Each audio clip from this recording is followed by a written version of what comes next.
Ready for a daring rescue, a clandestine poker game, and a starship dogfight under swirling cosmic forces?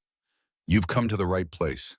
In this story, a desperate gambler wins more than he bargained for when the final card is dealt, accidentally marrying into an alien royal bloodline cursed by an ancient power. What follows is a high-stakes adventure through hidden dimensions, fierce space battles, and a mystical throne that bends reality itself. Want to know how a single hand of cards can unravel centuries of cosmic contracts and reshape an entire galaxy? Stick around to find out. This saga packs everything from ruthless space pirates to unexpected romance. Don't miss a single twist. Watch or read till the end to uncover the ultimate fate of our unlikely heroes. If you enjoy grand sci-fi journeys with a touch of magic and a dash of humor, please subscribe to our channel. Your support keeps these stories coming and helps us explore even more fantastic worlds together. Rowan Quest stared at the battered set of holocards in his trembling hands, his eyes burning from a potent mix of recycled space station air and the acrid smell of synth spirits. He could taste the metallic tinge of cheap liquor on his tongue, and the flickering neon glow overhead did little to settle his rattled nerves. This dingy establishment, nestled somewhere in the far reaches of the Orion's Edge station, was famous for two things: questionable card games and the debt collectors who prowled its corners. Around the circular gaming table, a swirl of smoke and half-hearted conversation filled the stale air, punctuated by the heavy grunt of a Draken enforcer shifting in his seat. Rowan tried to block out the menacing presence of Goran, the largest of the reptilian Draken brutes looming behind him. He could feel the faint drag of Goran's curved talons through the back of his worn flight jacket. Rowan had expected a straightforward hustle tonight, a few well-timed bluffs, a carefully orchestrated fold or two, and he'd skim enough credits to keep the Drakens off his back for another week.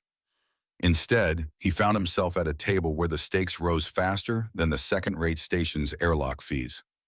Across from him sat an alien whose skin was bone-white and spider-webbed with faint veins of blue, as though made of sculpted marble. Lord Orion, they called him, an honored guest from a system Rowan had never heard of. The Draken enforcers, Goran foremost, had insisted Rowan join the game with Orion, covering an unpaid debt so massive it made Rowan wonder if they'd confused him with someone else. Yet here he was, pinned in place by fear, forced to keep playing lest Goran decide to collect Rowan's organs as interest. "You're up, Earthborn," Goran hissed, voice rumbling low in his wide chest.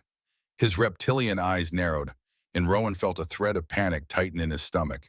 He glanced at his hand, 4 queens and a 10, an astonishing combination by most conventional card rules. Normally it would be pools for celebration, but nothing about this evening felt normal. Maybe it was the way the neon light danced in Orion's eerie blue veins, or how the old alien's lips quirked into a subtle smile. Something was off, though Rowan couldn't quite pin it down. Lord Orion's voice, when he finally spoke, was quiet but commanding, cutting through the smoky haze. "I propose we raise the stakes." His thin lips barely moved, but the words hung in the air like a heavy promise. Rowan swallowed, forcing a grin. "You mean a bigger credit pot?" He tried to keep his tone casual, yet his mind was racing. He could feel Goran's breath on his neck and see the other Draken enforcers shifting in place, as though eager for an excuse to pounce. Orion shook his head slowly. "Not just credits. Let us make this more interesting." The old alien's eyes gleamed, bright and calculating. In that moment, Rowan sensed a shift in the atmosphere, as if the entire seedy bar was holding its breath. "I will wager something beyond mere currency," Orion continued. "I will wager my daughter." The room fell silent, the hum of station machinery suddenly loud in Rowan's ears. He nearly dropped his cards. "Wait, your daughter?" he echoed, unable to hide the shock in his voice. Even the Drakens seemed unsettled, exchanging uncertain glances. Human trafficking had been outlawed in most recognized systems for centuries. This was not a typical bet, not even in the most unscrupulous corners of the galaxy. Yet, as Orion's cold gaze slid from Rowan to the expectant Drakens, Rowan felt cornered. These enforcers wouldn't let him walk away. His debts were too large, and they seemed delighted by the dramatic twist. The question hammered in his mind: what is this old alien playing at, and how can I possibly walk away alive? Rowan's heart pounded as he weighed his options, but the reality was grim. If he refused, the Drakens would surely punish him for failing to settle his debt. If he accepted, he'd be betting his own freedom, perhaps his very life, on a hand of cards in a bizarre, antiquated custom. You can't be serious, Rowan managed, his voice cracking slightly. Lord Orion offered a slight tilt of his head, a gesture akin to a shrug. Quite serious, I assure you. My daughter, who carries a lineage that cannot be measured in mere credits, in exchange for the full absolution of your debts. He paused, letting the gravity sink in. Then Orion's eyes flickered with mild amusement. Should you lose, I will consider your debt transferred to me. You will work off every credit, with exorbitant interest, of course. Rowan's eyes darted around the table. The Draken enforcers, Goran in particular, stared him down as if daring him to refuse. He considered the improbable. Could he simply bolt for the exit? But even if he managed to slip away, the Drakens would track him down to the ends of the galaxy. Running would solve nothing. It would only delay the inevitable confrontation. No, the only chance, slim as it might be, lay in the cards in front of him. Bile rose in his throat at the thought of winning a person. It was wrong on so many levels that he felt a flash of anger wash over him. But Rowan also knew the seedy underbelly of galactic trade didn't abide by the niceties of major system law. If the old alien was truly willing to gamble with his daughter, it must mean something far stranger was at play. Fine, he said, trying to hide the tremor in his voice. Let's deal. At the final reveal, Rowan's hand came out on top. 4 queens and a 10, a dominantly high set in any standard Earth card hierarchy. Lord Orion laid out 3 kings, a jack, and a perplexing blank card, an alien wild card of sorts. But even that unusual element couldn't top Rowan's improbable combination. For a heartbeat, no one spoke. Then Orion inclined his head with an air of solemn finality. You have won, he declared, voice echoing in the hush. My daughter is now yours, and I absolve every debt you owe. A collective gasp rippled through the bar. Rowan's head spun, barely registering what had just happened. Your daughter, he began, shaking his head in disbelief. I don't... Orion raised one slender hand. Her name is Calissa. She has been prepared to meet her new partner. From the edge of Rowan's vision, a figure emerged, each step punctuated by the hush that fell over the gamblers and watchers alike. She was tall, with deep amethyst skin that seemed to hold a faint luminescence beneath the bar's flickering neon. When she moved, it was like a dancer crossing a stage, all poised steps in confident grace. A mane of pale, metallic hair cascaded down her back, and her eyes, glimmering gold, swirled with intricate patterns, fixed on Rowan with an almost predatory intensity. So, Calissa purred, her voice unexpectedly warm yet edged with steel, you're the bold gambler who has won the privilege of my company. She propped a hand on the table, leaning in so closely that Rowan caught a trace of an otherworldly scent, like cosmic jasmine and embered starlight. Do you have any idea what you've gotten yourself into? Rowan swallowed hard, an uneasy heat settling over him. He could barely speak, the entire situation feeling surreal, like some twisted fairy tale. I had no idea. Calissa's full lips curved into a wry smile as she glanced at her father. I suppose the dice have fallen as you planned, Father. Then she returned her gaze to Rowan. But maybe we can negotiate the details of this arrangement somewhere more private? Before Rowan could muster a response, the harsh wail of sirens cut through the tension. The bar's rickety doors burst open to reveal agents of the Galactic Council Enforcement, their uniforms pristine and their advanced weaponry at the ready. Instantly, the Draken enforcers stiffened, eyes darting toward possible exits. The tension in the room ramped up tenfold. A voice boomed from a loudspeaker. Stand where you are. We have detected an illegal contract exchange taking place. All parties present must surrender for questioning. Panic washed over the patrons like a shockwave. Chairs scraped violently against the floor as aliens of every species darted in all directions. Rowan watched in stunned confusion as the Drakens disappeared into the stampede, apparently deciding that tangling with the council wasn't worth it now that Orion had canceled Rowan's debt. Not that it made Rowan's situation any simpler. Calissa took Rowan by the hand with surprising urgency. Despite her calm, almost playful demeanor moments earlier, the look she gave him was one of genuine alarm. "We have to go. Now." "Go?" he echoed incredulously. "They've surrounded the place." But Calissa silenced him by tugging him forward. Her strength was startling. Where Rowan expected a slender alien woman, he discovered a being with power that belied her lithe frame. She led him around overturned tables and cowering patrons, weaving through the gloom of flickering neon. Even the bar's holographic bartenders had powered down to avoid the chaos, leaving the entire place in a swirl of confusion and noise. Moments later, they reached a small alcove near a side corridor, mostly concealed by a half-collapsed privacy screen. Calissa pressed a device on her wrist, and the air before them shimmered like hot desert air. Rowan felt his scalp prickle as a tear in space, similar to a quantum slipstream, began to form. It was an ovoid portal, revealing nothing but an unsettling swirl of colors on the other side. Rowan jerked his head back. "What is that?" "An emergency exit," Calissa replied, her voice tight. Over her shoulder, bright beams from council weapons flashed across the bar. "Either we step through or risk the council confiscating both of us. Trust me, you do not want to end up in their custody after an unauthorized contract." "I'm not exactly keen on stepping into swirling oblivion either," Rowan retorted, but fear of the enforcement agents prodded him forward. "Choose, gambler," Calissa said, her golden eyes flashing. "Stay here and face a million bureaucratic nightmares, or step into the unknown with me." Without giving Rowan a chance to form a second guess, she gripped his arm and pulled. He stumbled, letting out a strangled gasp as he felt his body twist inside out. For a split second, reality turned into a kaleidoscope of color and disorienting force, as though he'd been cast adrift in a dimension of cosmic illusions. His stomach lurched. He might have screamed if he could have found any air in his lungs. Then, just as suddenly, his feet hit solid ground, and the world snapped back into place. Or more accurately, a new place. Gone were the grime and stench of the seedy space bar. Instead, Rowan found himself in a sumptuous chamber with polished floors that reflected overhead lighting like a mirrored lake. Plush seats, adorned with shimmering fabric, surrounded them. Large windows offered a breathtaking panorama of stars, and the faint hum of machinery indicated they were aboard some form of high-end vessel or station. Rowan took a shaky breath.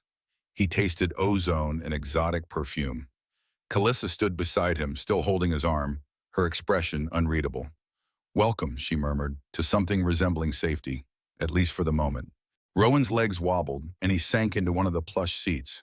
His head felt like it had been stuffed with static. The transition through that portal, a quantum tear, he guessed, had left him dizzy, and the lavish surroundings only added to his disorientation. He blinked against the gentle starfield visible through a curving viewport. Wherever they were, it was both luxurious and far from the immediate reach of the Galactic Council's agents. Calissa set her hands on her hips, exhaling as if she'd been holding her breath for an eternity. A subtle flick of her wrist caused the portal behind them to evaporate. "First time through a rift, I take it?" she asked, her voice still carrying traces of adrenaline. "Yeah," Rowan managed, massaging his temples to ward off a budding headache. "I didn't even know that was possible outside top-secret military labs." She waved a hand dismissively, though he noticed the faint tremor in her fingers. "My father has connections." There was a slight edge to her tone, one that spoke volumes about how she felt regarding her father's methods. Then, as if remembering her role, she turned to face Rowan fully. "We need to address what happened back there. You did technically win me in that card game, which means there's a contract in place." Rowan choked on a disbelieving laugh. "That's an archaic system, and illegal in most civilized corners of the galaxy." She shrugged. "True, but not everywhere. My father adheres to ancient traditions from our home region. By wagering me and by your victory, you activated a binding arrangement. And it's no ordinary contract, Rowan. It's fused with something bigger." He glanced up at her, confusion warring with exhaustion. "Something bigger? What does that even mean?" Calissa's gaze grew distant, her golden irises shimmering. "It's complicated, and I'm not sure where to begin. My father is Lord Orion, a powerful figure from the outer systems of the Shade Dominion. He's the keeper of the Forsaken Crown. an inheritance soaked in enough cosmic baggage to flatten entire star clusters. Was an heir to that same lineage. She stepped closer, her voice dipping lower. Because of the curse bound to the Forsaken Crown, every official contract, especially one tied to my bloodline, is enforced not just by legalities but by deeper cosmic forces. Those forces have their own will. They latch onto any vow or agreement involving our family. Rowan listened, his instincts screaming that this was all too fantastical. But then again, he'd just stepped through a shimmering rift into what looked like a floating palace. Strange had become his new normal. And you're telling me this contract, this marriage, is sanctioned by cosmic forces? She nodded, an uneasy seriousness in her expression. To break it would mean dire consequences. Not the slap on the wrist from the council or a fine from your local system, but genuine reality-tearing consequences. Basically, we're bound together unless we find a loophole or fulfill the contract's conditions. Which are, Rowan prompted, his voice uneven. That's the trick. I don't fully know, Calissa confessed, a flash of vulnerability in her eyes. All I know is that the contract is intimately tied to the power that cursed our throne. My father's gambit suggests he wants this union for reasons only he and the cosmos might understand. She paused, scanning his face. I'm sorry you've been dragged into this, but running from it might be lethal for both of us. The weight of her words crushed Rowan's initial impulse to deny everything. He rubbed the back of his neck and glanced at the starfield outside. The path of his life had taken a wild detour in a matter of hours. Debt had seemed like the worst problem he had faced this week, but now he was entangled in an ancient, unbreakable vow with an exiled heiress. Before Rowan could press Calissa for more information, a distant rumble vibrated through the chamber. Lights flickered, and an alert display on a nearby console lit up in urgent red. The subdued hum of the station's environment systems turned discordant, as if energy was being redirected. Calissa crossed to the console, her slender fingers dancing over holographic keys. One of my father's old enemies, no doubt, she muttered under her breath. Or maybe the Galactic Council found us. Either way, not good. Rowan rose unsteadily, moving to peer over her shoulder. Let me see. He recognized the sensor readouts for an approaching fleet. Multiple craft converged on their location with questionable intentions. One of the readouts blinked ominously, highlighting a larger vessel that dwarfed typical patrol ships. Calissa cursed in an alien dialect. Scarlet Circle Raiders, she said, the color draining from her face. They've hounded me ever since I fled the Shade Dominion. They want the power of the Forsaken Crown for themselves. If they corner us here, they'll kill me and forcibly tie the crown's curse to whoever they see fit. Rowan's mind raced. He might not be a galactic scholar, but he knew enough to realize the Scarlet Circle was notorious for its ruthless pursuit of powerful artifacts, and they thought of living beings with cosmic legacies as fair game. So, these pirates actually hunt your bloodline? She nodded grimly. They'll do whatever it takes to harness the curse's might, or at least exploit it for unlimited influence. A strangled laugh escaped Rowan. I've gone from dodging Draken enforcers over a credit debt to standing between you and a band of cosmic raiders who want to claim you as a cosmic weapon. Great. Calissa pressed another sequence on the console and an image of a sleek starship materialized in the holo display. It was a medium-sized vessel with angular lines and an inky hull, highlighted by shimmering violet edges. The Obsidian Lance, it's my personal craft. Well, stolen from a group that once tried to use it against me, she added offhandedly. We need to get aboard immediately. In seconds, they were rushing down a corridor that opened into a grand docking bay. Gleaming metal arches framed the lavish hangar, but the mood was far from tranquil. Klaxon alarms blared, accompanied by harsh red lighting that flickered across polished floors. Through the mammoth bay doors, Rowan saw the faint glow of force fields holding back the vacuum of space. The Obsidian Lance loomed on a central pad, shaped like a predatory creature poised to strike. Its hull reflected the flicker of warning lights, and a ramp descended to the deck with a pneumatic hiss. Beyond the transparent barrier, faint glimmers of the Scarlet Circle fleet advanced, giving Rowan an uneasy feeling they were nearly out of time. Calissa sprinted for the ramp, Rowan close at her heels. The second they stepped inside, the ramps sealed behind them. The interior matched the exterior's sleek, high-tech aesthetic. The corridors were black metal with subtle glowing lines, and Rowan could practically smell the potential for fast getaways in the well-tuned systems. "This is your ship?" he asked, equal parts wary and impressed. Calissa slid into the pilot's seat, flipping a series of switches with practiced speed. "Yes, but hold your applause. We might not get out of here alive if those raiders breach the station's defenses." Rowan strapped himself into the co-pilot seat, scanning the controls. A twinge of excitement, despite the danger, flared in his chest. He'd always had a knack for ships, tinkering and flying them, especially ones with a bit of an edge. "Tell me what to do," he urged, adrenaline pulsing. She pointed to a row of luminous controls: weapon systems, starboard, shields portside, engaging thrusters in 3, 2. A thunderous crash shook the station, cutting her off. Through the viewport, they saw a section of the hangar start to buckle under bombardment. Scarlet Circle raiders soared in on smaller assault craft, each bristling with laser weaponry. "This is it," Calissa hissed. "Let's see if you're as good under pressure as you were at cards." With that, she slammed a lever forward, and the Obsidian Lance's engines roared to life. Bursting out of the failing hangar force field, the Obsidian Lance accelerated into open space, weaving around bright blasts from the Scarlet Circle ships. Rowan's heart hammered as he activated the starboard weapons, returning fire at the swarm of smaller fighters converging on them. Shots of blue-white energy lanced across the black void, some connecting with enemy hulls and sending them spiraling away in flames. Calissa gritted her teeth, glancing at the console's readouts. "They're deploying a containment net. It's a disruptor field that'll freeze our systems if we get too close." Rowan recognized the net's shape on his display, an expanding lattice of energy that threatened to box them in. "We can't break through it directly?" She shook her head, pushing the ship into a steep climb that flattened Rowan against his seat. "Not without a specialized resonator. That or a suicidal maneuver." A half-mad idea crystallized in Rowan's mind. Could we slip past at the net's edges just before it fully deploys? He knew it was risky. One miscalculation and they'd be forcibly deactivated, floating prey for the raiders. Calissa's eyes flickered with a combination of fear and exhilaration.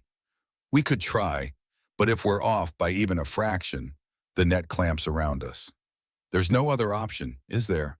Rowan asked, scanning the data that showed half a dozen large ships converging. She exhaled hard.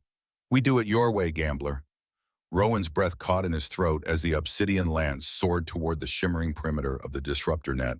The structure sparkled with a mesmerizing array of pulsating lines, each threatening to scramble their systems. Calissa jerked the controls at the last moment, diving through a narrow gap barely wider than the ship itself. The entire cabin rattled with turbulence, alarms screaming. Rowan felt the distinctive hum of the disruptor field brushing the hull, the lights flickering as systems momentarily faltered. Then, with a lurch, they were through, flying free on the other side. The net sealed behind them, trapping only empty space. Rowan let out a wild laugh, adrenaline thundering in his veins. "That was too close." Calissa shot him a breathless smile. "But we made it." Her shoulders sagged in relief, though her eyes still flickered with lingering worry. "Now we have to jump to faster-than-light travel before they can chase us." Rowan's hands flew over the navigational controls, setting coordinates for a jump. "Where to?" A flicker of hesitation crossed Calissa's face. "We can't go anywhere in standard space. The Council's after us for that illicit contract. The Drakens might still be prowling the region, and the Scarlet Circle is relentless. We need a place they won't follow. Somewhere with an energy signature that scrambles standard scans." Rowan scanned star charts swiftly. He didn't know the outer systems well, but one location came to mind, a region rumor said was haunted or cursed, avoided by most because of unstable gravitational anomalies. There's a sector known as the Broken Veil. If the stories are true, it's practically uncharted because sensors glitch out. "Perfect," Calissa said grimly, plotting the coordinates. "Get ready." He braced himself as the Obsidian Lance vibrated under the stress of spool-up. Shadows of the stars outside warped, and suddenly the ship elongated into the swirling pattern of hyperspace. The starfield turned into a tunnel of bright streaks before giving way to the mesmerizing, pulsating realm of faster-than-light travel. Nice flying, Rowan managed, exhaling. Calissa offered a slight grin, the tension in her shoulders easing. Not bad for a first date. Then her expression turned serious. Now that we're relatively safe, we need to talk about this contract, for both our sakes. They set the obsidian lance on autopilot for the duration of the jump. In the cockpit's muted glow, the swirl of hyperspace cast ghostly reflections on their faces. The adrenaline that had kept them both sharp began to ebb, replaced by an uncomfortable awareness of their predicament. Calissa unbuckled her harness and turned in her seat to face Rowan. Her amethyst skin and metallic hair shone with a subdued iridescence, lending her an otherworldly beauty. Yet for the first time, Rowan sensed a vulnerability beneath her confident exterior. So, she began speaking softly, about this contract. We're dealing with a vow that's powered by the same forces that cursed my family's throne, what we call the Forsaken Crown. It's an ancient artifact that was meant to unify the Shade Dominion eons ago, but the original rulers attempted to cheat mortality itself. They tried to bind death, forging an eternal dominion. Naturally, death in the universe fought back. Rowan absorbed her words, recalling the cosmic swirl of energy he glimpsed back in the bar. It hadn't been a normal card game by any stretch. Your father must have set this up from the start. Why would he choose me, some random gambler with more debts than sense? A gentle sigh escaped her. You're not as random as you might think. My father doesn't gamble in the conventional sense. He orchestrates. He places every piece on the board for a specific reason. He must believe we can break or transform the contract in a way no one else has.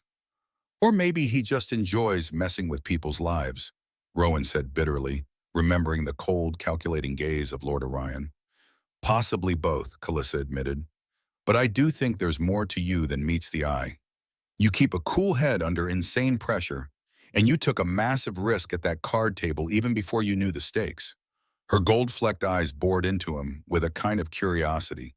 And there's something else. Rowan raised an eyebrow. What else? Her gaze dropped momentarily as if weighing how much to reveal. I can sense a faint resonance between us. The contract for sure, but it feels stronger than a typical forced union. It's like the cosmic threads are amplifying something that's actually there. A flush of color highlighted her cheeks. You might feel it too, a sort of pull? Rowan hesitated. He recalled the electricity that raced up his spine when their eyes first met, the rush when she grabbed his hand. He couldn't dismiss it as mere adrenaline. I felt something. Yeah, he finally admitted. Calissa breathed out shakily, relief and worry intertwined. That pull is what scares me, because if it's genuine, this contract is going to sink its hooks in deeper. It doesn't just punish those who break it, it fuses them, shaping their destinies.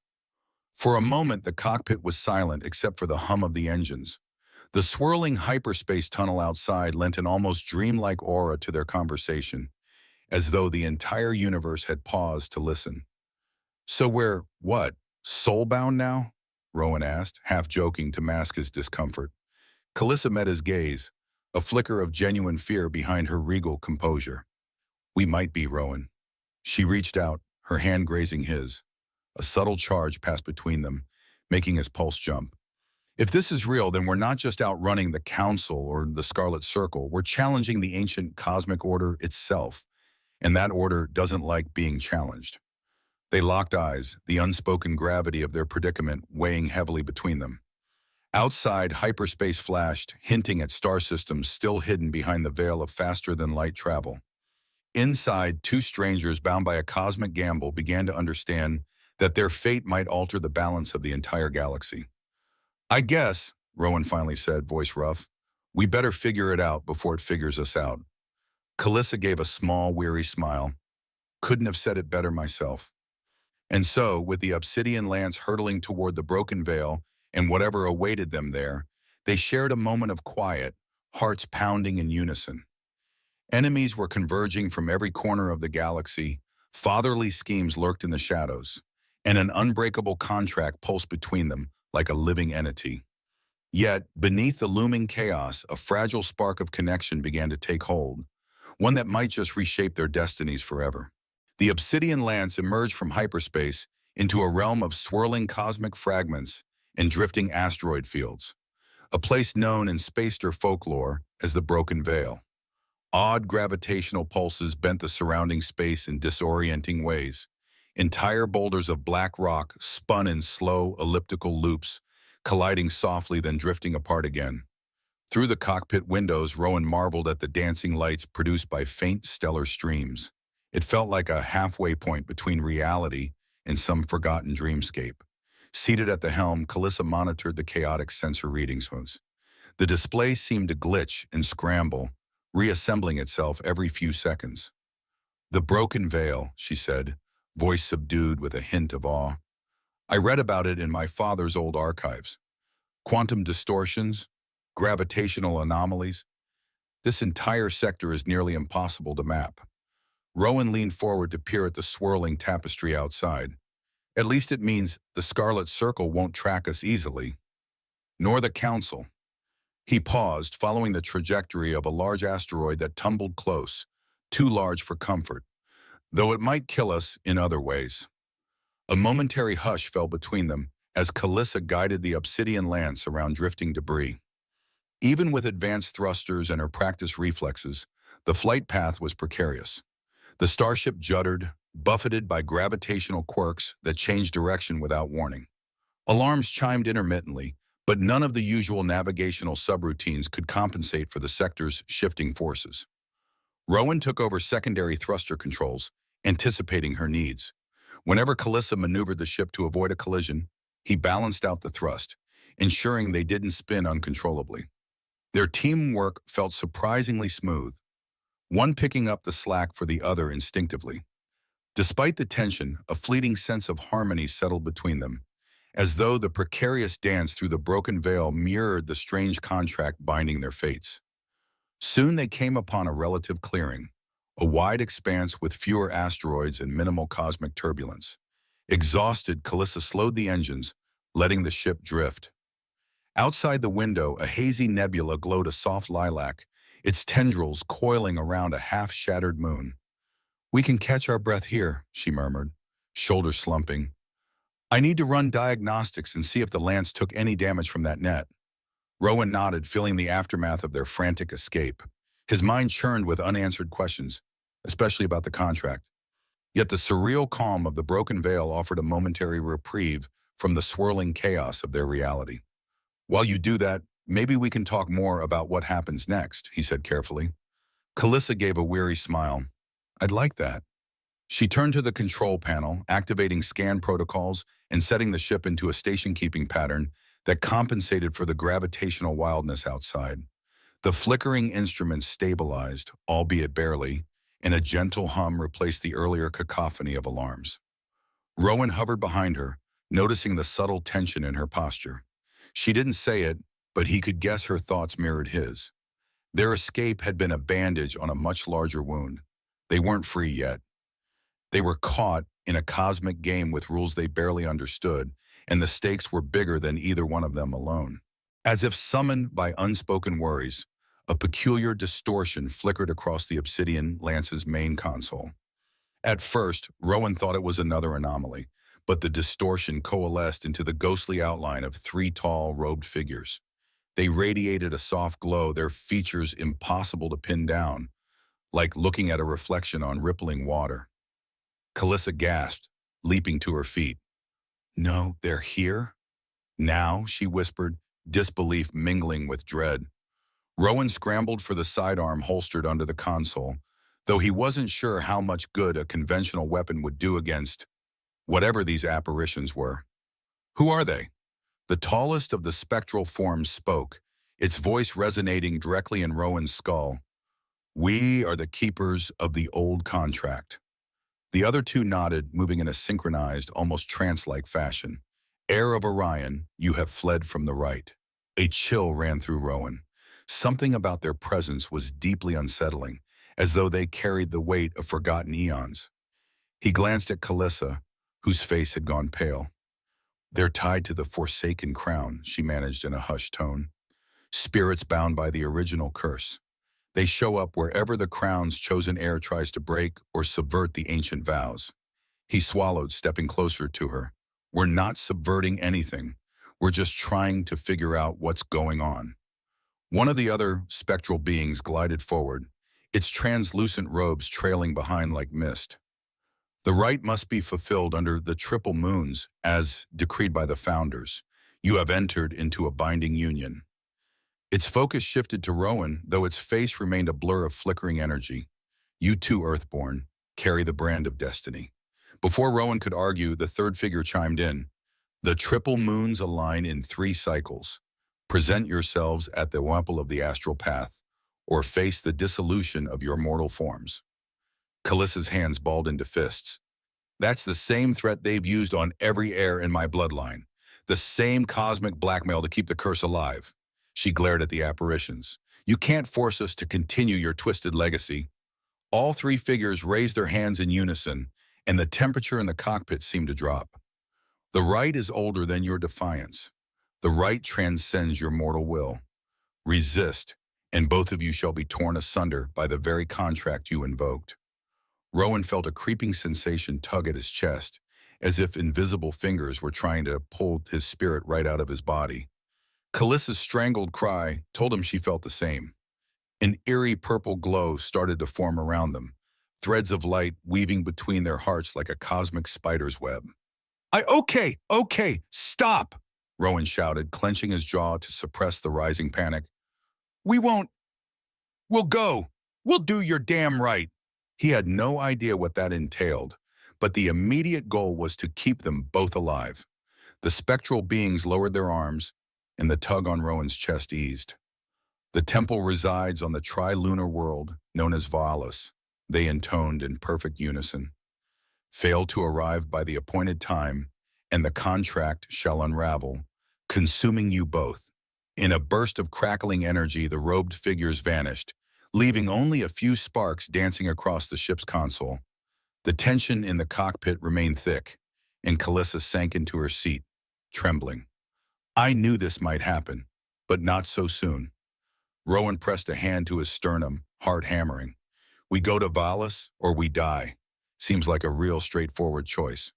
His voice trembled with anger and fear. What the hell did your father get us into? They spent the next hour studying star charts, what little existed for the Broken Veil, and the jump routes that might lead them to Valis.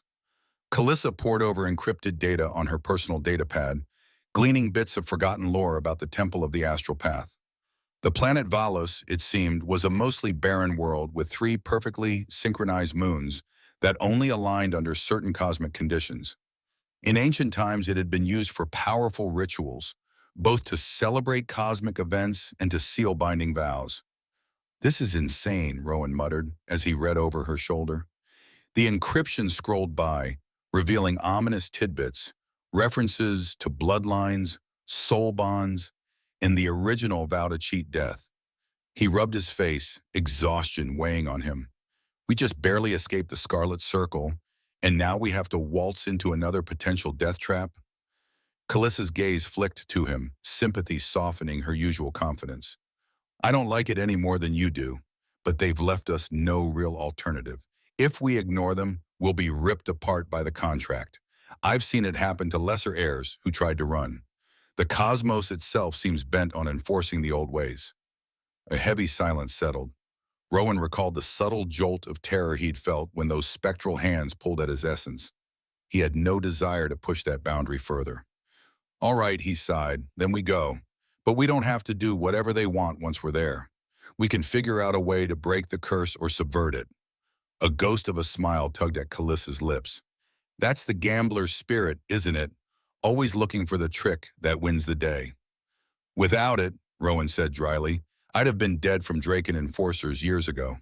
Kalissa rose from her seat and moved to the main console. Her posture was tense, as though 1,000 unseen hands pushed down on her shoulders. All right, let's set a course for Valis. We'll take the indirect route so the Scarlet Circle or the Council can't ambush us easily.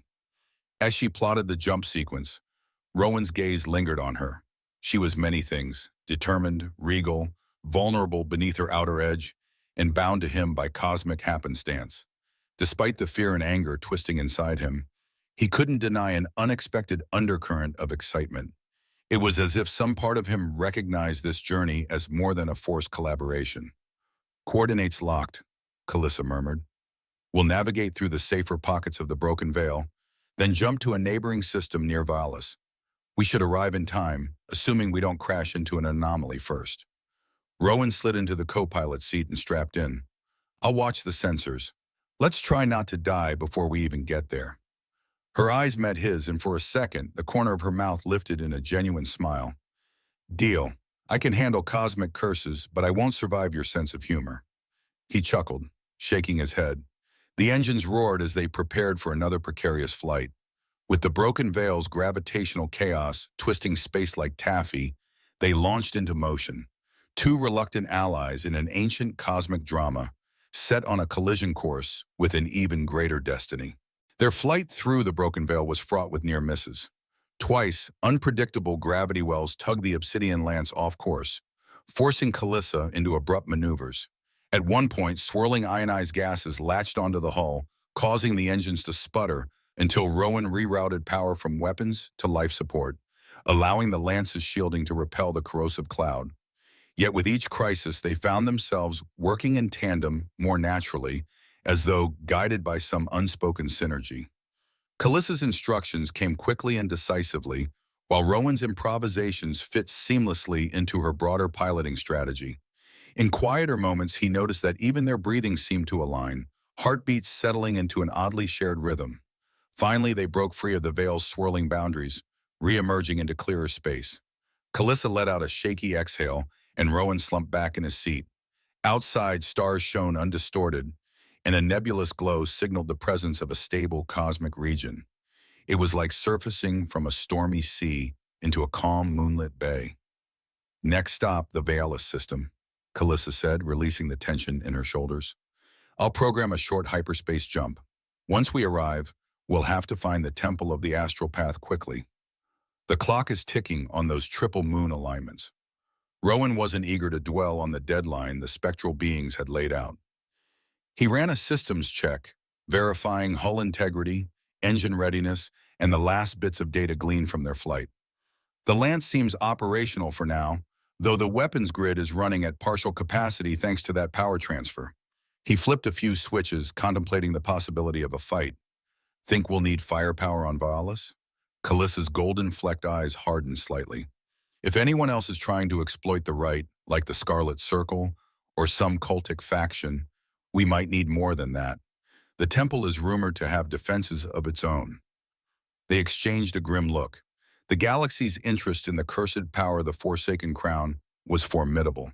At every turn, there were individuals or entire fleets eager to harness or destroy that power. And now Rowan was, unwittingly, part of the epicenter of that cosmic tug-of-war. He pressed the final sequence for hyperspace. Coordinates are laid in, he said, swallowing the knot of dread in his throat. Let's get this over with. As the stars stretched and bent around them, Calissa closed her eyes as though mustering her resolve. When the lance slipped into faster-than-light travel, she murmured, Rowan, when we get there, if something tries to control me or you, promise we won't let them succeed. Her vulnerability pricked at him. He reached over to gently touch her hand, the contact sending a mild pulse of that purple-hued energy through both of them. I won't let anyone use us. We'll find a way to break this curse, or rewrite it, or something. He gave a half smile, feeling the swirl of intangible energy connecting them. I'm a decent gambler, remember? Her own smile was fleeting yet sincere. And I'm a stubborn heiress with cosmic secrets. Maybe that's enough. The cockpit lights dimmed as hyperspace engines powered up fully, and they launched onward, each lost in private worries, yet united in a flickering hope that somehow the ancient darkness overshadowing them could still be undone. They emerged from hyperspace at the edge of the Valis system. Immediately, Rowan noticed the distinct tri-lunar planet occupying the center of the star chart. Valis was a grayish-brown orb, its atmosphere choked with swirling dust storms visible even at orbital distance. Encircling it were three moons, each of a different size, small, medium, and large, locked in a perfect dance around the planet. Even from afar, Rowan could tell there was something unnatural about their alignment, a symmetry almost too precise to be the product of random cosmic forces. The obsidian lance drifted closer under minimal power. Calissa pulled up local scans, though the planet's dust-laden atmosphere made accurate readings spotty. Looks like standard life support conditions on the surface, albeit harsh. The air is breathable if you can get past the dust. Gravity near normal. Temperature extremes might be a problem in certain regions. Rowan studied the swirling sand patterns on the planet's surface. And the temple of the astral path is somewhere down there? Calissa tapped at the console, pulling up archaic data. Historical accounts place it on the largest continent, perched on a plateau that supposedly resonates with the lunar cycle. If the triple moons are nearing alignment, the temple's location should be… Wait, she frowned, scanning cryptic references in an ancient script. There's mention of illusions, shifting landscapes. The temple might not be visible unless the ritual is close to starting. Great, Rowan sighed. You have to land on a planet of dust storms, find an invisible temple, and perform a cosmic rite that might kill us if we refuse. He briefly closed his eyes. Why do I get the feeling your father is laughing at us from some corner of the galaxy? A rueful smile curved her lips. He probably is. But since the alternative is cosmic annihilation, I guess we play along for now. Rowan keyed in a slow descent, steering the lance into the planet's atmosphere. The hull vibrated under atmospheric entry, flames licking briefly at the viewports as they pierced the upper layers. Through swirling clouds of dust, glimpses of an arid, rocky landscape appeared. It reminded Rowan of old images of deserts on Earth, except everything here had a faint orange-brown hue. Once they stabilized their flight, he made out jagged mountain ranges in the distance. Wide canyons cut across the terrain, and ephemeral streams of dust plumed skyward, whipped up by swirling winds. Calissa guided them toward a plateau indicated in her records, an area rumored to be near the temple's location. As they approached, Rowan noticed shapes on his sensors, small craft perhaps. Scarlet Circle? He asked, tension creeping into his voice. Calissa nodded grimly at the console readout. Multiple signals, and if they're here, we can bet they're after the same thing, control of the right. Rowan cursed under his breath. We can't risk an open fight, not with the lance still limping from our last escapade. Calissa eased the ship into a more cautious approach, hugging a canyon edge to stay off the raiders' radar. We'll find a place to set down out of sight and continue on foot. The temple's location might reveal itself only to those bound by the contract anyway, so maybe that works in our favor. A sudden jolt rocked the obsidian lance and alarms howled. Rowan glanced at the external cameras. A glimmering red beam shot past them, scorching the rocky ground below. They spotted us, he barked, fumbling with the weapon controls. Calissa barrel-rolled the lance, narrowly dodging another energy beam. The desert surface whirled below them as she fought to maintain altitude in the chaotic winds. Hang on, she shouted. In a bold maneuver, she cut main thrusters and let the ship drop abruptly, hooking around a rocky outcrop. The craft lurched, scraping the canyon wall in a shower of sparks before leveling out. Landing now, Calissa declared. She throttled the engine back just enough to cushion the impact, and with a bone-rattling thud, they touched down in the shadow of a towering rock formation. Sand billowed around them, obscuring any direct line of sight from above. The lance's internal lights flickered, then steadied. Rowan's heart hammered. We made it. Barely. Outside, the wind howled, shifting dust in great plumes. So what's the plan? Calissa unbuckled, checking a handheld scanner. We'll proceed on foot, see if we can evade the raiders and find the temple. Once inside, maybe the right's protections will keep them at bay. And if not, she gave him a tight smile, then we do what we've done so far. Survive. They stepped onto the planet's surface, dust swirling around their boots. Thin protective scarves covered their mouths and noses, shielding them from the worst of the airborne grit. The oppressive wind made conversation difficult, but they moved quickly, guided by Calissa's handheld scanner. Behind them, the obsidian lance crouched in partial cover, half concealed by the towering rock formation. Rowan tossed a camo tarp over part of the hull, hoping it would buy them time if the raiders came searching. He could still sense the tension in the air, the roving beams of hostile scanners, the hum of approaching engines just beyond the canyon. They trudged through coarse sand, ascending a winding path that hugged the canyon wall. Visibility fluctuated, One moment, Rowan could see the sky, a hazy amber dome with the faint outlines of the triple moons overhead, and the next, swirling sand reduced everything to silhouettes and swirling shapes. Calissa led the way, occasionally consulting her scanner. This plateau is supposed to be a potential vantage point. The temple might phase into view once the moons approach alignment. Rowan clung to her words, using them as motivation to keep moving despite the stinging sand. Each step felt like an uphill battle, literally and metaphorically. The contract's cosmic pull was a weight in his chest, reminding him they were on borrowed time. An hour later, they reached flatter ground. The wind died down slightly, and Rowan inhaled more easily. Ahead loomed a jagged series of monolithic rock pillars, arranged almost like the spires of an ancient cathedral. Could this be it? He asked, scanning the area. Calissa checked her device. I'm picking up faint energies. Let's push forward. As they ventured between the towering pillars, the environment began to shift in unsettling ways. Shimmers of light danced along the sand, forming illusions of doorways and corridors. Once, Rowan thought he saw a ghostly arch materialize, only to vanish when he blinked. The purple thread of energy, symbolic of their binding, sparked around his wrists like static electricity. Calissa noticed too, halting to glance at him. The temple is responding to our presence. The rite is close. Their surroundings blurred at the edges for a moment, and Rowan felt a wave of vertigo. When it cleared, a massive structure lay before them, a circular courtyard encircled by sculpted pillars, each carved with alien symbols. In the courtyard's center rose a dais of translucent stone, glowing with a soft internal radiance. Above it, the sky seemed clearer, and the three moons hung in almost perfect alignment, like silent sentinels. It's real, Calissa whispered, awe palpable in her tone. The temple of the astral path. Rowan stepped forward cautiously. The dais shimmered, as if it were composed of liquid crystal. Despite his apprehension, an irresistible urge tugged at him, like a magnet drawing steel. Was it the contract urging him on, or something else within the temple's ancient design? He glanced at Calissa. Ready? She nodded, though her features were tense. I have to be. Let's see if there's a chance to break this curse, or at least understand it. Together they moved onto the glowing dais. The moment their feet touched the center, the illusions of swirling sand peeled away, revealing the temple in all its primordial grandeur.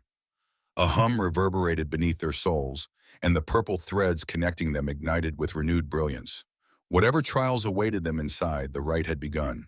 Light blossomed around them, forming an incandescent ring at the dais's perimeter. Rowan shielded his eyes, but the radiance dimmed to reveal a new vista. A vast spherical chamber that couldn't possibly fit within the rocky plateau they just crossed. Its walls were lined with floating symbols, each one pulsing with an otherworldly glow. Hovering around the perimeter of this chamber were more spectral entities, though not all wore the same robes as the trio they'd encountered on the Obsidian Lance. Some looked like ancient priests, others like alien warriors from eons past. All drifted in orbit around the dais, faces etched in flickers of starlight and shadow. Calissa's grip on Rowan's arm tightened. He could sense her mixture of wonder and apprehension. Then, in a unified breath, the countless apparitions intoned, heir of the forsaken crown, bearer of the cosmic brand, you stand at the threshold of the rite. Their voices overlapped in an eerie chorus, rattling Rowan's nerves. A second ring of light shot upward, encircling Rowan and Calissa in a column of shimmering energy. Through it, Rowan saw illusions forming, a swirling tapestry of scenes. Long-dead civilizations, monstrous creatures, glorious courts, and legions kneeling before an unseen throne. He heard echoes of ancient proclamations, tales of immortality sought and denied. He winced as the visions intensified. He felt a foreign presence rooting around in his memories, as though the temple itself was assessing him. He shut his eyes, only to watch flashes of his own life, escaping Draken debt collectors, hustling gamblers in grimy bars, drifting from job to job with no real anchor. In every moment he sensed the temple's judgment. Calissa gasped, clearly experiencing her own onslaught of visions. Her father, Lord Orion, appeared in her mind's eye, orchestrating cosmic events from behind the scenes. She saw the lineage of heirs who wore the Forsaken crown, each undone by the same curse. She saw her mother, glimpsed only in childhood memories, vanishing after a failed attempt to break the vow. At last, the illusions receded, leaving them both shaken. The spectral beings seemed to circle closer, though they maintained a respectful distance. One among them, wearing elaborate vestments of flickering blue energy, stepped forward. You have been chosen to complete the ancient vow or reshape it. The power is yours to wield, but only if both hearts align in purpose. Rowan's mouth felt parched. He barely croaked out a question. Complete or reshape, how? A trembling hush fell as the figure extended an ethereal hand toward Calissa. Reclaim the original contract. Bind yourselves willingly to its core. Or, if you possess the will, sever the cosmic chain and forge a new order. Its hollow eyes fixed on Rowan. But be warned, failure means your essence will feed the crown, perpetuating the cycle. Calissa pressed a fist to her chest, the purple thread glowing bright enough to illuminate her features. We won't perpetuate anything. We've come to break this curse and free my bloodline once and for all. The entity's expression remained inscrutable. Such convictions have been voiced by heirs before. None succeeded. A stubborn spark flashed in Rowan's eyes. We're not like the others, he growled. He glanced at Calissa, seeing the same resolve that burned within him. Whatever cosmic storm they'd landed in, they were in it together. The air around them swelled with tense expectancy. Outside, the triple moons inched ever closer to perfect alignment, the rite teetering on the precipice of commencement. Whether they chose to follow the old script or write a new one, destiny beckoned, demanding a final decision. A hushed, expectant power flooded the temple of the astral path, as though the very air were charged with centuries of longing and conflict. Calissa and Rowan stood in the center of the glowing dais, surrounded by the ethereal figures who had once served the Forsaken crown. Overhead, Vaelus's dusty sky seemed to fade away, replaced by a vast celestial tapestry wherein the triple moons shimmered like beacons of fate. The swirl of illusions along the curved walls showed brief, haunting images, past heirs failing at this rite, spectral forms unraveling into cosmic dust, and entire worlds trembling under the residual curse. A ripple of motion drew their attention to the far side of the chamber, where a handful of new arrivals materialized from swirling distortions in the temple's perimeter. Clad in dark armor adorned with crimson emblems, these intruders could be none other than the Scarlet Circle Raiders, who had dogged Calissa's steps for months. The led figure, a tall, human woman with shaved temples and a jagged scar across her cheek, raised an arm in silent command. At once, her raiders fanned out, weapons humming with lethal intent. Rowan's pulse kicked into overdrive. How in the stars did they breach the temple's defenses?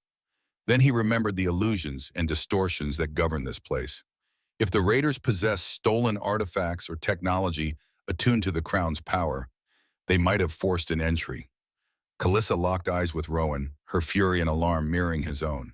"Scarlet Circle dogs," Calissa muttered under her breath, her voice resonating with the temple's echo. They'll try to hijack the rite to claim the curse's power for themselves. Before Rowan could speak, the woman with the scar barked a harsh command. "All of you, stand aside. By right of conquest, the curse shall pass to our chosen vessel. We will not be denied." A swirl of anger and disdain flickered across the spectral congregation. Their shimmering forms vibrated as they regarded the raiders, but they made no immediate move to defend Calissa or Rowan. Perhaps these ancient keepers were constrained by the old vow, unable to act unless the rite was formally concluded or interrupted. Rowan stepped forward, raising his voice so it echoed across the dais. "This rite isn't yours to claim. You barged into something beyond your understanding." In truth, he was terrified. The cosmic forces at play were already difficult enough without a detachment of armed fanatics. Calissa spared a quick glance at him, then addressed the spectral keepers. "You asked if we wanted to complete or reshape the contract. Our answer remains, we won't let the old curse stand. If these invaders are here to impose their will, we will fight them, and we will find a way to end this cycle once and for all." The robed apparition that had spoken before bowed its head in acknowledgement. "Then the rite commences now," it announced.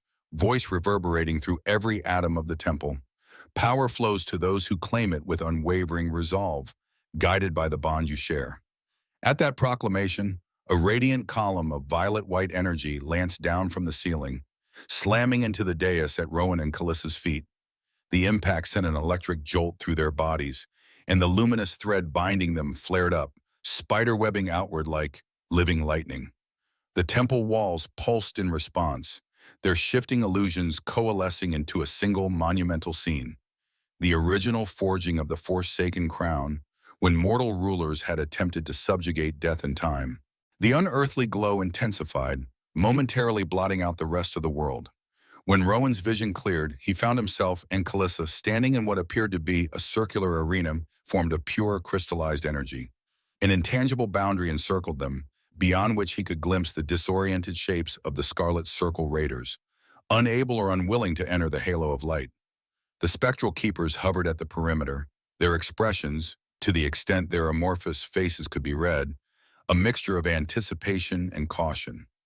Within this arena, the triple moons loomed almost close enough to touch, aligned in a perfect vertical column above them. The illusions in the swirling walls showed broken images of the past, ancient monarchs forging a terrible pact to escape mortality. Rowan felt a physical ache in his chest, as though the sorrow and desperation of those long-dead rulers seeped into his bones. Calissa trembled beside him, but her gaze hardened with every flicker of the curse's history. A voice, impossibly ancient, resounded through the arena. The vow that once chained the cosmos awaits renewal or destruction. Heir of Orion, and you who have entered her bloodline by contract, present your heart's truth. Rowan glanced at Calissa. In her gold-flecked eyes, he saw the same determination that had fueled them from the moment this ordeal began. "We're here together," he whispered, stepping closer so their arms brushed. "We have to show them there's a bond more powerful than fear or greed." She pressed her palm over his, the purple energy crackling between their joined hands. "You said you wouldn't let anyone use us. Neither will I. Let's end this." At those words, something shifted in the swirling illusions. Rowan felt a distinct presence in his mind, like a colossal weight tipping forward to inspect them. He suspected it was the consciousness of the Forsaken Crown itself, or the vestiges of it. That presence sought to gauge their unity, measuring how genuine their connection truly was. A rhythmic vibration began at their feet, as if the arena were alive. A kaleidoscope of runes glowed beneath their soles, each symbol flaring to life and then dissolving. Energy slid up their legs in creeping tendrils of light, eventually forming a luminous swirl around their torsos. Rowan's breath caught as an unseen force pressed at the corners of his psyche, testing the sincerity of his bond with Calissa. Memories flitted through his mind. The moment he first saw her in that grimy bar, the trepidation in her eyes when she realized he'd won her. The cosmic leaps, the near misses, the nights of uneasy trust growing into something deeper. Beside him, Calissa inhaled sharply, her own recollections merging with his through their link. He glimpsed her lonely childhood in the Shade Dominion, overshadowed by her father's cryptic machinations and the looming threat of inheriting a curse. She had run from it all, longing for an existence free from predestined chains, yet had ended up in another snare. The illusions around them responded to this merging of memories, swirling faster and faster. Then a singular voice of the keepers spoke from behind the barrier of light. "Your hearts are tested. Will you reaffirm the vow, taking its burden forever, or risk forging a new path that might shatter every existing contract tied to the crown?" Rowan locked eyes with Calissa. In unison, they both declared, "We break the curse." A thunderous crack shot through the arena, and the illusions overhead exploded into chaos. Spectral shards of old vows, broken promises, and lingering dread rained down like translucent shards of glass. Rowan shielded his face instinctively, but the shards dissipated before they could strike him. A roar of wind howled from the boundary, carrying the outraged cries of the Scarlet Circle Raiders, who hammered at the impenetrable barrier. A fresh surge of cosmic energy stabbed upward from the arena floor, enveloping Rowan and Calissa in a column of swirling violet light. He felt an immense pull in his chest, as if the temple, and whatever lay beyond it, was tearing at his soul, trying to rip open the contract that anchored him to Calissa. It felt like standing at the brink of a black hole, the gravitational force threatening to rend him apart at the molecular level. But beneath the terror, he sensed Calissa's presence as a steadying influence. Their link, once an uneasy tether, now pulsed with a resilience that defied the swirling chaos. The soft glow of that purple thread intensified around their clasped hands, turning into a lattice of luminous strands that wrapped them both in a protective cocoon. Calissa's voice came to him, though her lips didn't move. Focus on us, on why we choose each other, rather than being forced. Rowan closed his eyes, letting every memory of shared laughter and mutual rescue wash over him. In the face of the temple's cosmic force, he clung to the truth that had been growing in them both, a bond freely given, not coerced. We decide, he projected back to her, not the curse.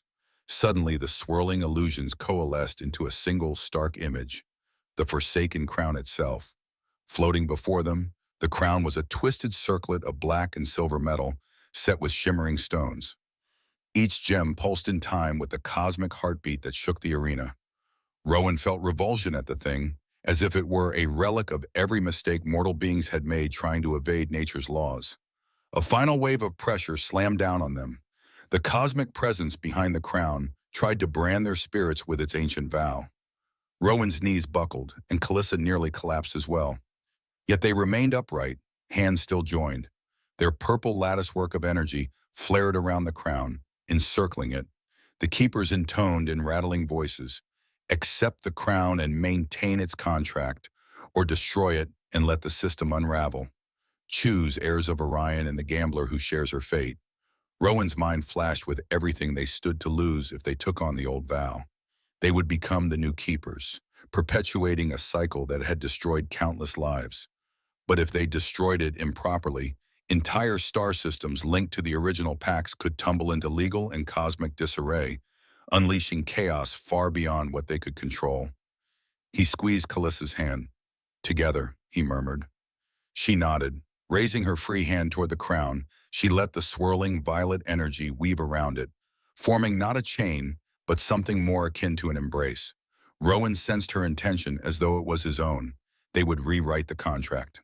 Cautiously, they guided the swirling energy around the crown, shaping it like molten glass. The crown's dark metal shimmered, resisting. Then came an ear-splitting shriek, as if the centuries-old entity trapped within did realize what was happening. Waves of force radiated outward, shaking the entire temple. From beyond the arena, the raiders reeled back, even as they hurled curses and fired weapons that fizzled against the intangible barrier. Calissa's eyes glowed with raw determination. Her focus on the crown never wavered. She was the rightful heir, after all, the one who bore the bloodline's cosmic link. Rowan supported her with every ounce of will, feeding the protective lattice around them both. He felt the surge of their combined presence assault the corruption at the heart of the crown, turning centuries of malevolent control into something else, something that answered to free will instead of fear. The keepers let out a collective, dissonant wail. For a terrifying moment, Rowan wondered if the entire chamber might implode. Light glared so brightly that everything else vanished. He lost sense of his surroundings. No temple, no raiders, no illusions. Only Calissa, the crown, and the swirling cosmic tapestry that bound them. In this void, a swirl of new patterns emerged, born from the energy they poured into rewriting the vow.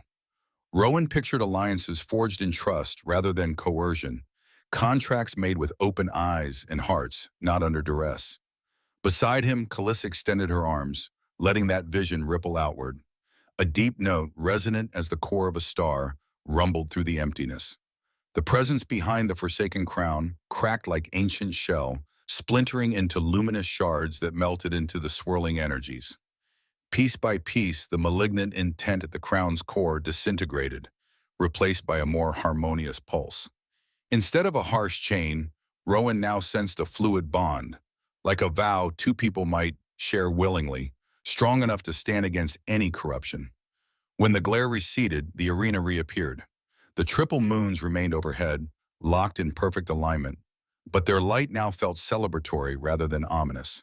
In Calissa's hand rested the crown, transformed. It was no longer a twisted relic of black metal, but a graceful circlet of pale silver entwined with faint violet lines, mirroring the color of the energy that bound Rowan and Calissa together. A hush engulfed the temple. The keepers, once looming in condemnation, hovered in silent awe. Some even knelt, their robed forms flickering as though overcome by an unfamiliar emotion. The raiders, for their part, stared from outside the barrier with wide-eyed astonishment. Their leader snarled a curse and fired another useless beam into the shimmering walls, but it simply dissolved. Calissa looked from the crown in her hand to Rowan, relief and wonder etched on her face. "We did it," she whispered, breathless. "We actually changed it." Rowan stepped closer, his heart still hammering. "No more forced vow. It's a contract of choice now." And as he said it, he could feel that truth emanating from the artifact, resonating throughout the temple, carrying an echo into the cosmic streams that once enforced the curse. A new reality had been woven. Almost at once, the barrier around the arena dissolved, revealing the stunned onlookers. The spectral keepers murmured as if in confusion, their once stern voices gone uncertain. Many of them began to fade, shedding their roles as enforcers of the old vow. Freed from the curse's demands, they blinked out of existence in gentle flickers of light, leaving only a handful of the oldest spirits still hovering, uncertain whether to depart or remain. The Scarlet Circle raiders, no longer blocked, rushed forward with weapons raised. But something in the newly charged air knocked them off balance. The dais itself radiated an authority that refused to be challenged. One by one they stumbled, as though their own technology faltered in this realm. The woman with the scar advanced a few more paces, spitting fury. "We came for ultimate power," she snarled, eyes fixed on the gleaming circlet in Calissa's hand. "Give us the crown, or we'll raise this temple to dust." Calissa turned to face her, still cradling the silver circlet. "You seek a dominion that no longer exists. The curse is broken. The crown won't obey your brand of violence."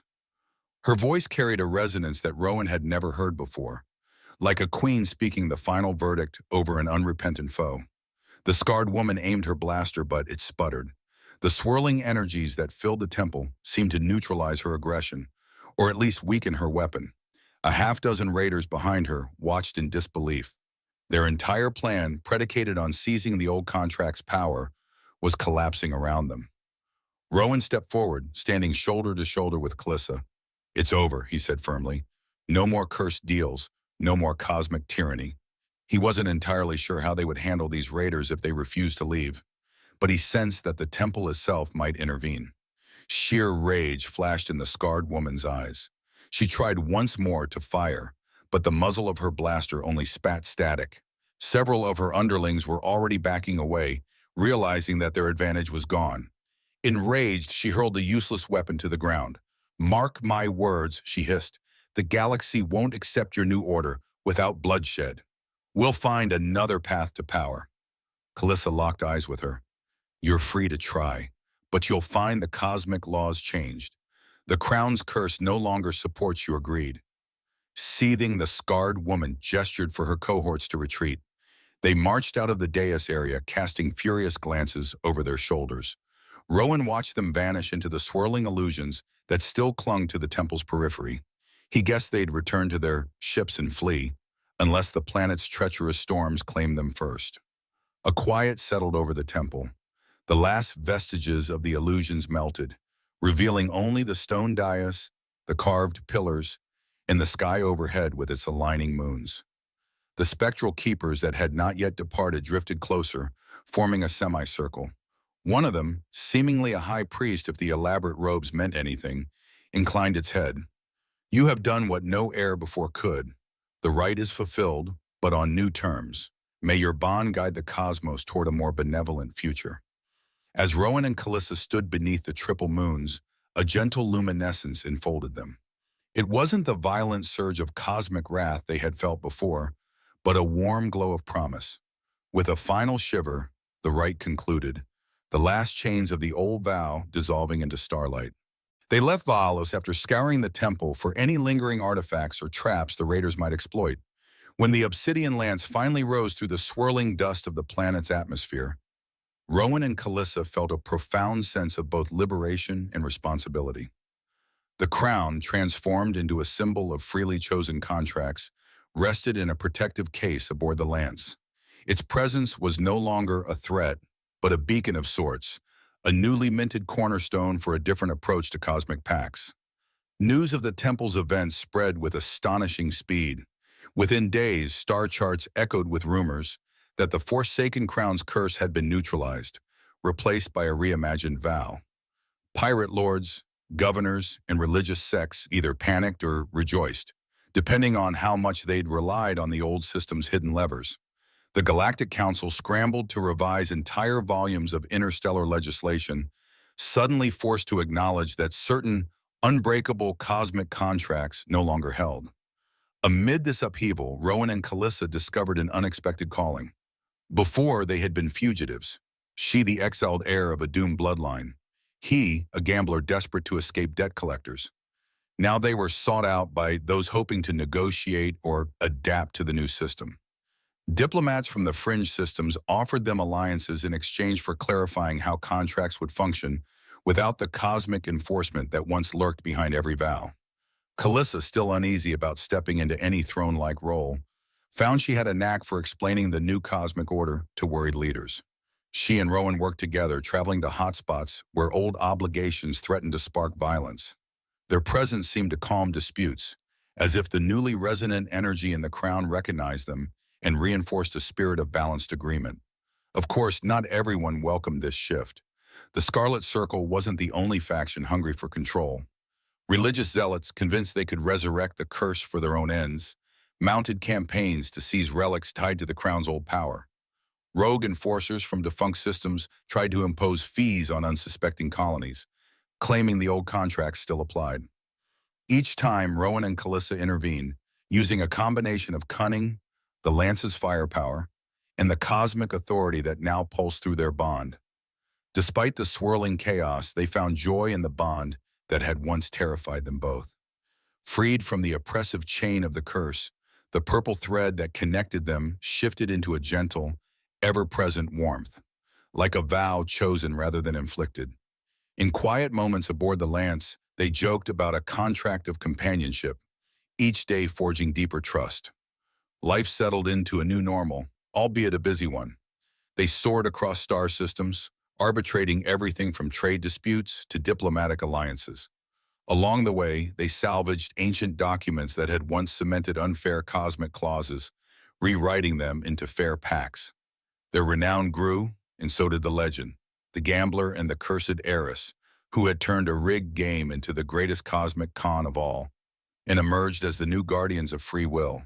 A year later, the Obsidian Lance drifted in high orbit above a gleaming station in the Celestia frontier.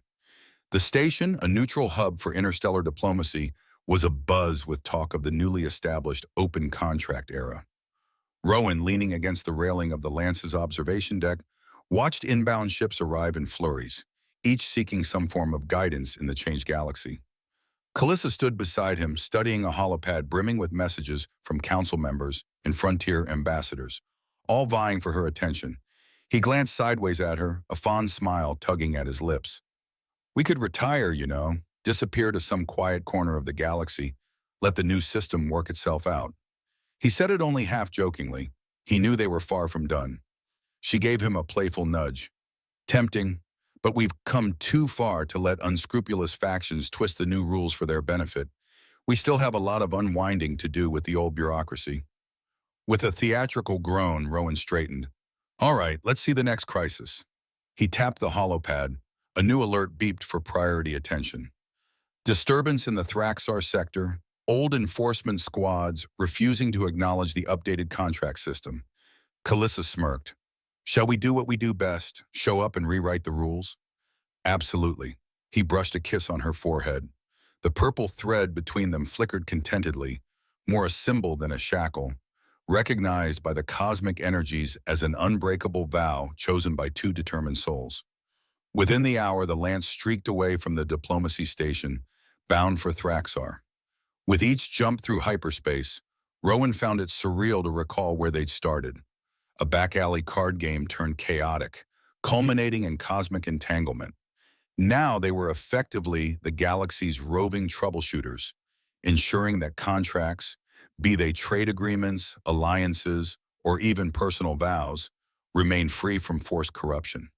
And far away, hidden in some shadowy corner of the galaxy, Lord Orion watched. The man who had set the entire chain of events in motion had melted from the public eye, leaving only cryptic rumors in his wake. Some claimed he found peace in the crown's transformation. Others said he was already planning another elaborate scheme, for the old ways died hard. But if he was truly the master manipulator Rowan and Calissa believed him to be, he was almost certainly content with the outcome. His daughter liberated from the curse, the galaxy ushered into a new era, and a contract that thrummed with genuine love rather than subjugation. Stories proliferated across the star lanes. In dusty spaceport taverns, old smugglers told of the day the crown's cosmic curse was undone by a lucky gambler and a regal outcast. In refined planetary courts, scholars debated the philosophical ramifications of rewriting a cosmic vow that had spanned millennia. Calissa and Rowan, for their part, tried to stay humble, focusing on the day-to-day work of ensuring newly formed contracts were just and mutually chosen. They took on the role of advisors, mediators, and, when needed, enforcers against those who sought to reimpose the old ways. Sometimes Rowan missed the simplicity of his wandering gambler's life, but when he glimpsed Calissa's bright smile and felt the subtle warmth of that cosmic thread, he knew they had found something far greater than any jackpot. Despite the swirl of problems that remained, they had each other, and the knowledge that no matter how complicated the galaxy became, they had chosen this path freely. In a dimly lit lounge on a distant border world, Lord Orion leaned over a small table stacked with ancient cards. Across from him, a young woman sat, her violet-toned complexion and streaked silver hair marking her as a descendant of the transformed bloodline. She watched her great-grandfather shuffle the deck, the corners of her mouth curved in an expression half amused, half intrigued. "Grandfather Orion," she asked, tapping a finger on the table, "why not just tell them about the curse instead of orchestrating this massive cosmic gamble?" Orion's eyes glimmered with familiar mischief. "Child, some truths cannot be handed over in neat packages. They must be discovered. The legacy of the crown was never about raw power. It was about how we choose to wield destiny, and whether we can overcome our worst fears by forging genuine bonds." He dealt a hand, deliberately shifting certain cards to the top, just as he had done that fateful night. "Your mother and father continue to shape the galaxy. It's a new era of contracts, freely formed, no longer backed by ancient terror. But that doesn't mean the work ends. There are always corners of the universe where fear and greed will fester, seeking to chain others." His great-granddaughter picked up her cards, a spark of understanding in her golden eyes.